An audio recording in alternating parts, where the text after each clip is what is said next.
Hello everyone, आज मैं आपके साथ शेयर करने वाली हूँ झाइयाँ, जिसको मेलाज्मा कहते हैं। और हाइपर पिगमेंटेशन आखिर ये होता क्या है और इसको ठीक करने के उपाय क्या हो सकते हैं। जो मेलाज्मा होता है ये धूप और हार्मोनल इम्बैलेंस के कारण होता है। जो हाइपर पिगमेंटेशन होता है ये पिंपल, चोट या इवन धूप की वजह से भी हो सकता है। जो मेलाज्मा यानी कि झाइयाँ होती हैं चेहरे पर सम्मिलित होती हैं, लेकिन जो हाइपर पिगमेंटेशन होता है ये कहीं भी हो सकता है। जो मेलाज्मा होता है ये बार बार लौट के आ सकता है, क्योंकि जो मेलाज्मा होता है ये स्किन के ऊपरी हिस्से से लेके डीप स्किन तक फैल सकता है, इसीलिए इसको ट्रीट करने का तरीका भी अलग होता है। जो हाइपर पिगमेंटेशन होता है ये अक्सर ठीक हो जाता है, क्योंकि ये डीप लेयर तक नहीं होता। जो भूमिका होती है सनस्क्रीन की मेलाज्मा में बहुत ज़्यादा ज़रूरी होती है, हाइपर पिगमेंटेशन में इतना ज़्यादा ज़रूरी नहीं होता है।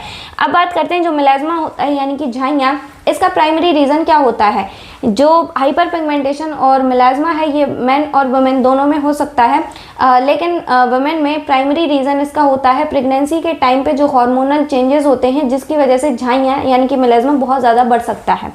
बर्थ कंट्रोल पिल्स के कारण भी हो सकता है। फील्ड वर्क अगर ज़्यादा हो, यानी कि फील्ड वर्क में जब सन एक्सपोजर ज़्यादा होता है जिसकी वजह से झाइयाँ बहुत ज़्यादा हो जाती हैं, क्योंकि उसमें जो फोटो सेंसिटिव रिएक्शंस होती हैं वो मेलानिन प्रोडक्शन को काफ़ी ज़्यादा बढ़ा देती हैं।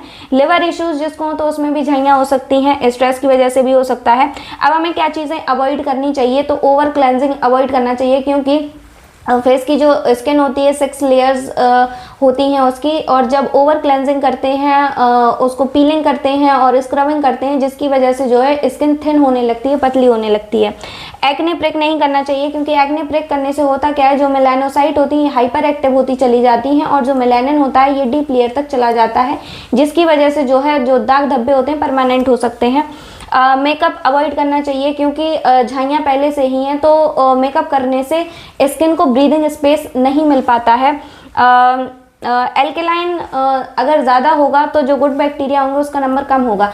अब जैसे फेस का जो पीएच होता है 5.5 होता है, अगर हम एल्केलाइन सोप यूज़ करेंगे या फिर कोई भी ऐसा कॉस्मेटिक यूज़ करेंगे जिसका पीएच बहुत ज़्यादा हो तो गड़बड़ हो सकती है, क्योंकि बहुत ज़्यादा पीएच क्या करेगा, जो नेचुरल ऑयल होता है उसको कम करता है।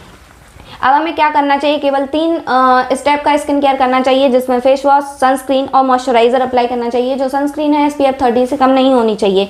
गुड बैलेंस डाइट होनी चाहिए, क्योंकि जो मेलाज्मा होता है विटामिन B12 की कमी के कारण, आयरन की कमी के कारण, इनकी डेफिशिएंसी के कारण भी होता है। तो जब हम इसका ट्रीटमेंट करते हैं तो स्किन पर कोई भी कॉस्मेटिक अप्लाई करें, कोई भी रेमेडी अप्लाई करें, उससे ज़्यादा ज़रूरी है कि हम अपनी डाइट पे ज़्यादा ध्यान दें। तो आंवला डेली खाना चाहिए, क्योंकि ये मेलानिन ब्रेकडाउन में बहुत ज़्यादा हेल्प करता है।